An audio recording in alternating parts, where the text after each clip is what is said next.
Maintenant, nous allons parler d'un témoignage guidé. C'est quoi un témoignage guidé? Je peux passer devant, parler de moi, partager mon expérience. Bien sûr, que peut-être que ça ne va pas être structuré. Peut-être que je vais laisser d'autres points importants de mon témoignage. Quelque chose qui pouvait maintenant amener aux gens au changement. Moi, je laisse ça. Je ne vais pas parler de ça. Et du coup, ça n'a pas été clair. Mon témoignage n'a pas été clair. OK? Alors, un témoignage guidé, c'est lorsqu'un agent de changement de comportement aide une personne à préparer et à livrer un témoignage. OK? Tu aides la personne à se préparer et à livrer un témoignage. Alors, je vais vous demander de lire le document 6/5. Il y a les instructions pour organiser un témoignage guidé. Sur le document 6/5, il y a des instructions pour organiser un témoignage guidé. OK? Et puis, nous allons identifier ensemble quelques éléments. OK? Est-ce que vous êtes là déjà? S'il vous plaît, allons sur le document 6/5. C'est sur la page 93. Page 93, document 6/5. OK? Page 93, document 6/5. Un type de témoignage très puissant est un témoignage guidé. Ça, on doit les reconnaître. OK? C'est très puissant quand c'est guidé. OK? Et c'est à ce moment-là, un agent de changement de comportement, il aide une autre personne à préparer et à livrer un témoignage. Ça, c'est clair. Et c'est parmi nos rôles, nos compétences. Vraiment, on doit apprendre à guider les autres, à donner leur témoignage et que ça soit très, très bien structuré. OK? Alors, est-ce qu'entre vous, il y a quelqu'un qui a déjà partagé le témoignage, qui a déjà fait un témoignage avec le but de promouvoir un changement de comportement parmi vous?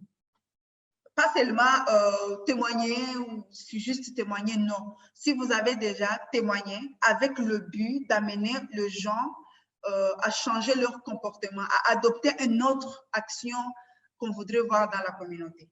Est-ce que vous avez déjà fait ça?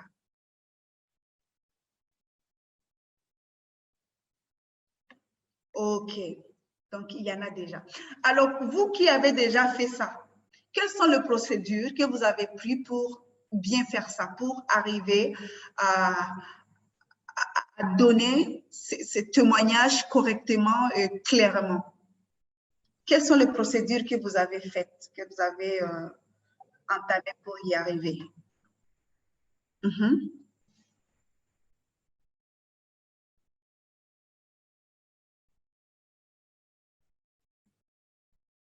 OK.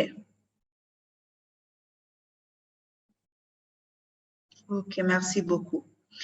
Alors, vous allez comprendre que pour qu'un témoignage soit vraiment, pour qu'on puisse avoir l'impact, quand on donne son témoignage, vous allez comprendre qu'il ne suffit pas seulement de demander à quelqu'un de parler de son expérience. Non, ça ne suffit pas.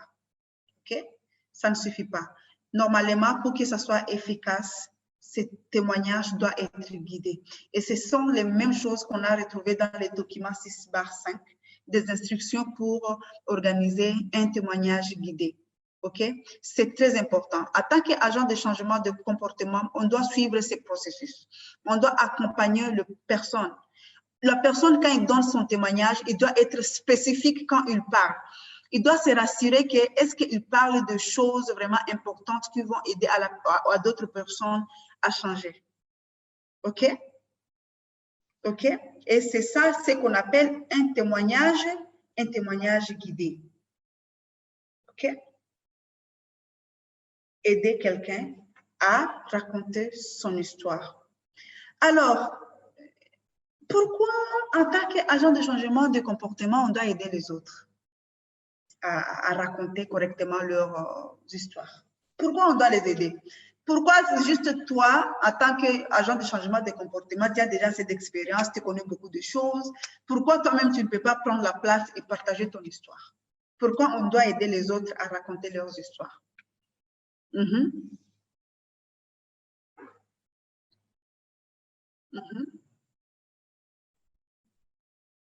OK.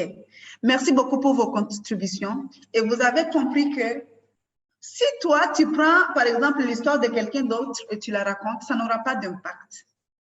OK? Ça n'aura pas d'impact. C'est différemment de la personne qui a vécu l'histoire, l'expérience, qui commence à narrer son histoire. C'est très différent. Tu vois? Parce que toi, tu n'as pas vécu. Il y a d'autres expressions que tu ne vas pas mentionner. Il y a d'autres choses que tu ne vas pas même dire. Mais la personne qui a vécu, il se rappelle même de quelques détails, quelques difficultés, des choses qui lui ont motivé pour qu'il arrive à atteindre ce qu'il voulait. OK? À avoir la solution qu'il cherchait. Et maintenant, du coup, ça va nuancer un peu. C'est pour cela qu'on doit vraiment se rassurer que c'est la personne qui a vécu son histoire qui doit raconter son histoire.